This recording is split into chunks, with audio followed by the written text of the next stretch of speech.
topesi bino betoabu topesi bino diambo yenu mbote na beno bisika bozali kolo nzamba pambola bino parce que en tout moment boza ko se déranger pour l'actualité politique sur le terrain na yebi bien na kolobela surtout tobengi politique obino moko bomonaki Jean-Marc Mamba oya Jean-Jacques Mamba oya soi-disant ya MLC ameka kama ko sala ka mwa buzoba la muka akena simana ye po ete ye moko la la mukiste na FCC balingi batumba mbeka devant peuple congolais bino moko bolandaki na etandoike kolo nzambe tolobaka soki olali olamuki kolala kolamukeza abisidité en tout moment to songisaka lokumu na nzambe toyebisaki bino mukwantombolo le grand esprit azali wana pona lisu na ye devant peuple congolais nyonso peuple congolais alali lolenge nini ali ko avancer lolenge nini fachi misu na ye nyonso za braqué oyo tobengi na peuple congolais nyonso bazwa bonsomi na bango yango omonaki toyebisaki bino Jean-Marc Kabunda oyo tobengi 8e giga bomonaki bino moko na etandoike Jean-Marc Kabunda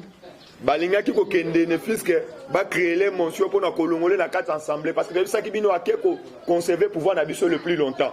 bino bomonaki ndeko wana azalaki lokola batondisaki na motema mabe pa badoka FCC me babatami merci mais na uti koyoka na uti awa na ebiso ba tulukwe bazana esengo makasi bisika alali topesi topepie mbote mingi na ndenge ba uti kopesa ye o tobengi bapesi ye o tobengi bonsomi nyonso na kolobela surtout o bino moko bo uti kolanda na Katanga awa bona ebisi bino FARDC tozo féliciter FARDC na musala malamu azali kosala po na moni quand même ratissage wa sali na est pe nazana ba ko kena ko dénoncer o tobengi bandeko na biso surtout ba montard pembeni ya mokonzi ya mboka o tobengi pembeni ya Fachi Beton ba osala musala malamu te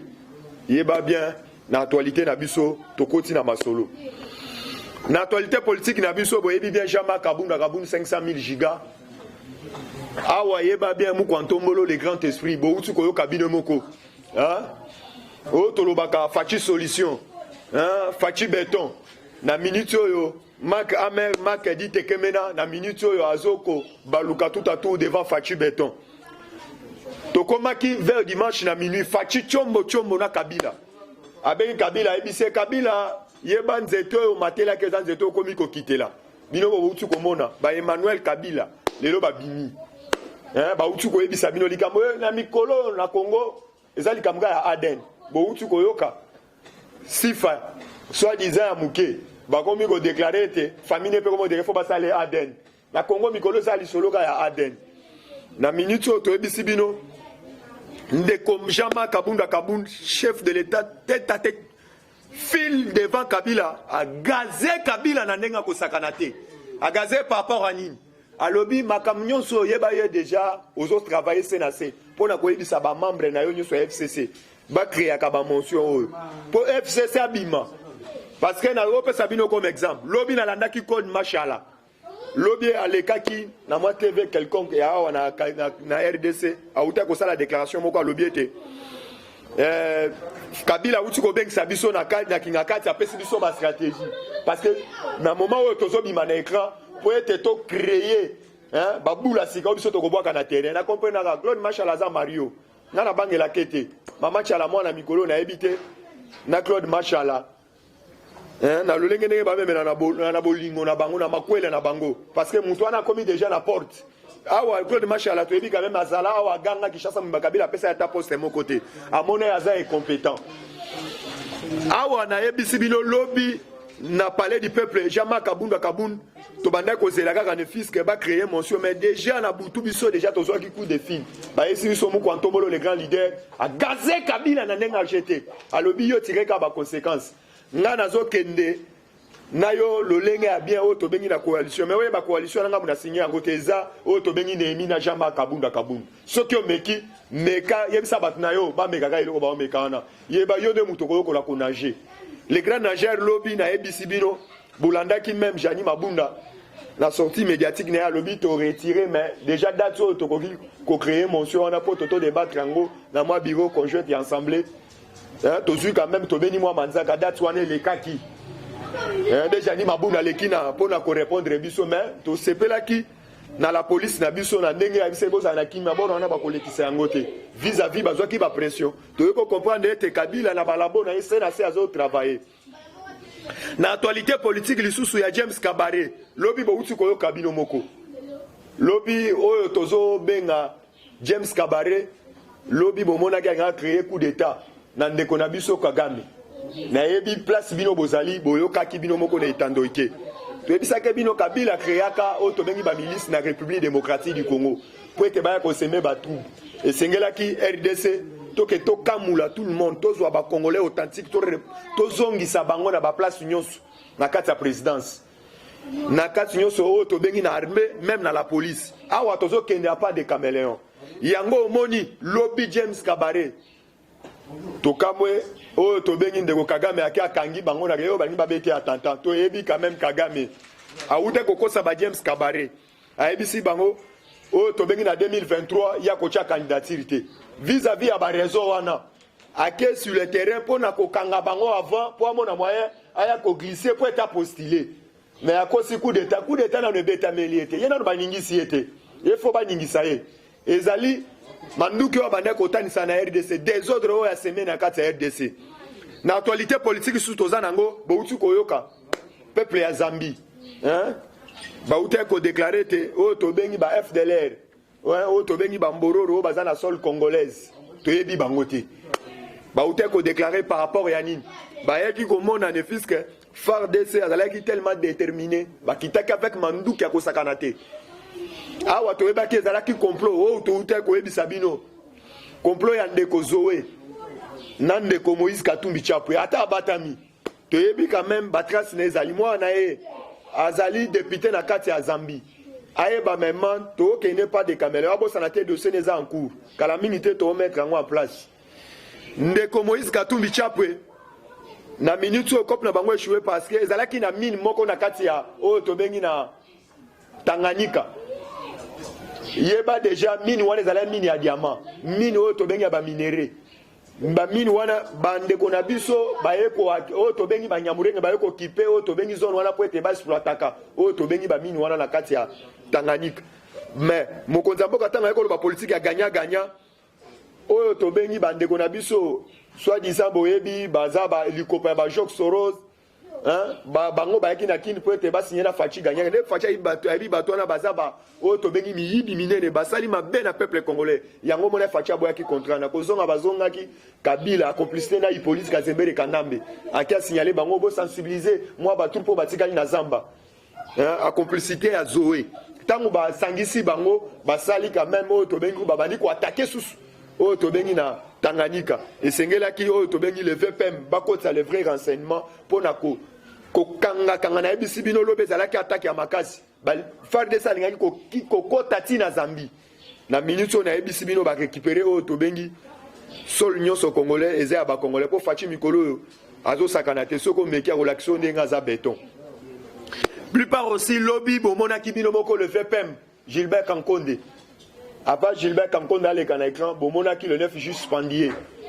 na ndenge bakati likambo ya ndene cool hein o akenda ko yiba o to bengi FDC o ya ba tulukwebo o to bengi Gilbert Kankonde na minute o akati likambo o to bengi ya ndeko na biso ba tulukwebo o de ngaka baboto la ye FDC na minute o apesi raison o to bengi na ndeko bati to pesi olongo nya travailler pour l'amour ya peuple congolais to lingi quand même bazi à SC wana to signaler quand même to lingi quand même kimeza là parce que Facha Lobi na lingi tanga na se sentir na za président plein bandeko baza na SC balala na kimia plupart aussi na actualité politique na biso bo uti koyo kabino moko awa na ebisi bino mais c'est o to bengaka hein Mazaro tête à tête devant PGR merci na mikolo na sepela na professionnalisme ya o to bengi ba PGR na biso merci pe na ndeko to bengi mukuna na ndenga dévoiler biso ba PGR ya FCC et sengeli hein ba sokola biso to bengi justice na biso ba to lingi quand même justice ba to baza na même prise na kata maboko te parce que bomona kibino o to bengi Pascal Mukuna o to bengi Martin Luther King tant batanda ke devant PGR alobi mais ba photo bozo la kisa quand même na mutuka ngai na mwana mwasi wana tozo beta lolango hein calculer ba yembi ba para ba vandi bandeko ba vandi o to beta lolango mukuna kendaki ko kene le plus loin ya ko fongo la chemise na ko la kisa même kacha za la kango na tolo alobi bo la kisa image o bozana ngo o bo la kisa nga na zola la mwana mwasi o bo la kisa soki bu caché o nga na za na ngo mais ba la kisa caché za la ki na tolo caché o ya bagan ya box aya tomboli mupanzi ya libumu alakisi na bameli mupanzi ya libumu na ye me botala tola mwa mobalo lix alobi oyo ezanga te botika yango monaki pgr ndenge Nehemi alekaki wana yango totuna présence ya Nehemi na ye pas devant pgr na gombe akosala nini na présence oyo tobengaka ya ndeko na biso bino boyebi mema oyo ya tele 50 Jean-Marie Kasanda ayaki kosala nini présence na ye ayaki kosala nini wana awa na ebisi bino kisalume banda 7 mai antika merci ndenge PGR aza sanctionné ba ebisi avanda nanu kala mingi te bozo mona audit awa na ebisaki bino oyo to bengi tunda kasende bazo bengi se na justice parce que ye pas alaki na même prise na makambo mukunda hein bazo bengi se na justice awa na ebisi bino kisalume banda 7 mai antika. À part ça, boyebi bien awana ville à Kinshasa. Fachi beto mukwanto molo. Awala lité, autu ko ebisa bande ko na biso ya santé. Awana ebisa kibino na hôpital ya Njili. Ba utu ko sala audit. Na audit o basali ba découvrir bande ko ba na coronavirus té. Docteur Muyembe, tika ki moyibi. Docteur Muyembe tika ki moyibi. Plus de 50 oyo to bengi bato bakangaki bango na hôpital ya Njili ya ba chinois. Ben espère ba chinois mutu basali oyo to bengi ba checker tout le monde bakuti ba bana bango corona te yango to lobaki kopa bibembe da to reverser ngo même fachi tango aye ko bengisa Muyemba bengisa ete longondo ayebisi bango clairement alobi na yebi bien bozo somba bibembe mais bo pesa ngai rapport avant vendredi bo pesa ngai rapport ya oyo to bengi ya ba maladi nyonso na ville ya Kinshasa bibembe nyonso bo pesa ngai rapport na bango awa na yebisi bino bandeko na biso balingaki balia kesi ya pandémie bato oyo nyonso balingaki kolia kesi na oyo tobengi ya l'État na mbongo oyo ya médecine ya Congo fachi azolala te en tout moment azoverifie bango de gauche à droite bobanga te remaniement ezali même na baministre oyo bazosala bien te parce que fachi auti koyebisa bango ayebisi bango na conseil des ministres euti akoleka alobi boyeba bien boza baministre ya mboka boza baministre ya un parti politique te soki nayoki bino lisusu na baintérêt personnel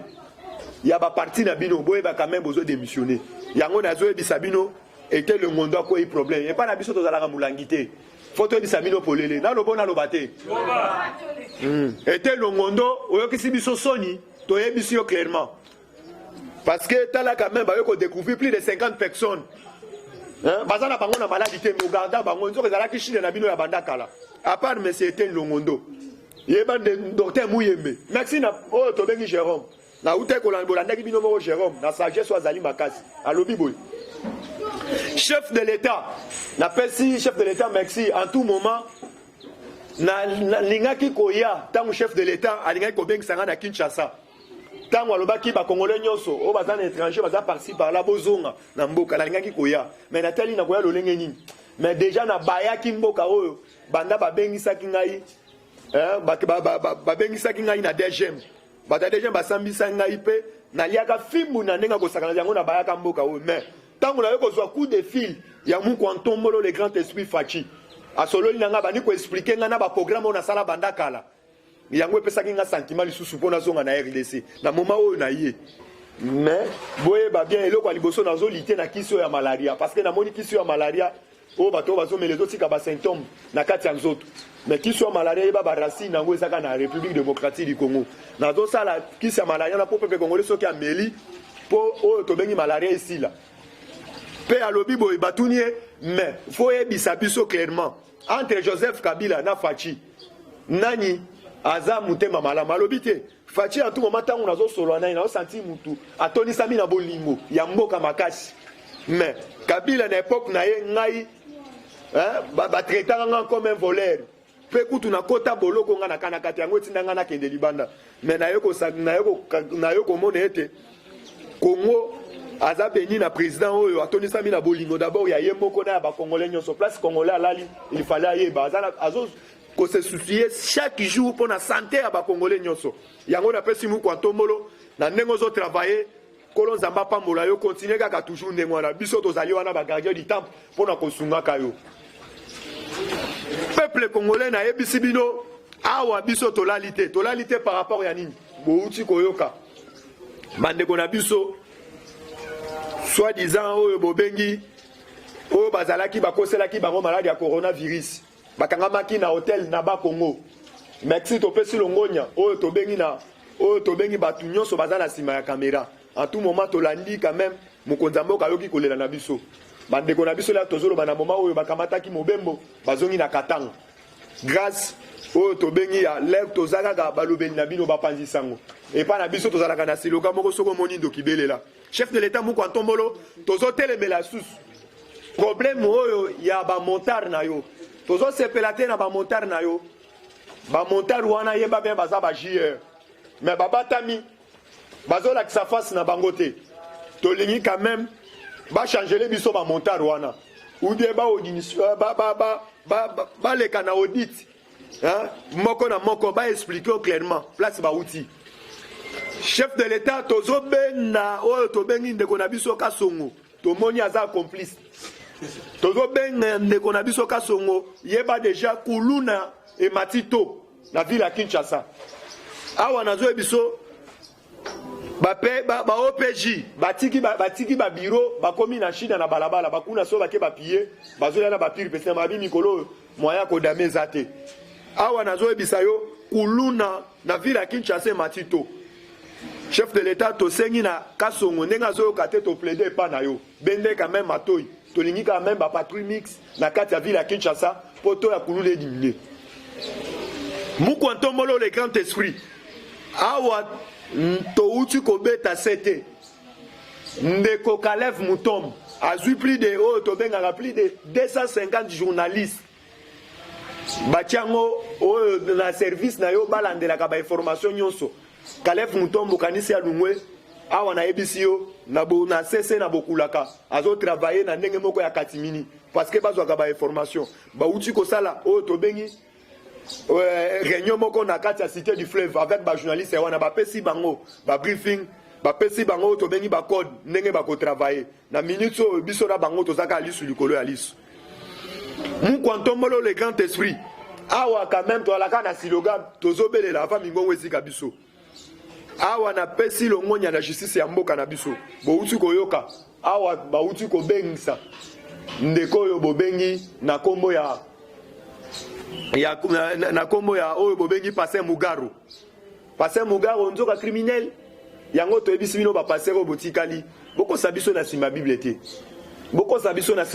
nzoka Passer Mugaru un criminel azoko sabiso alléluia amen mais kuna zo boma bible pekisi ko boma mais atanga vexé wana te ye epa na ye ko bomeza malamu Passer Mugaru lelo na justice fara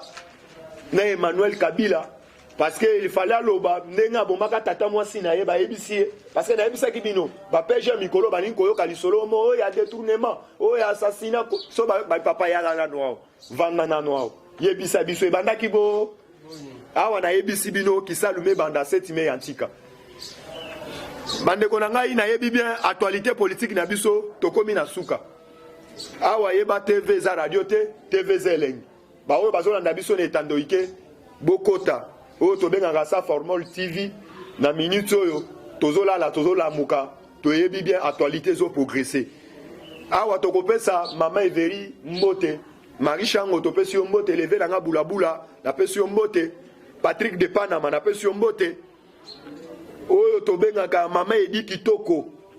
topesi yo mbote bisiko ozali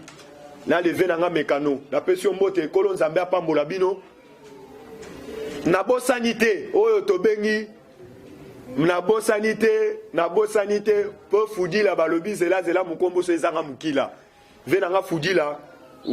zela mukombo so ezanga mukila bisiko ozali me na pesi yo mbote merci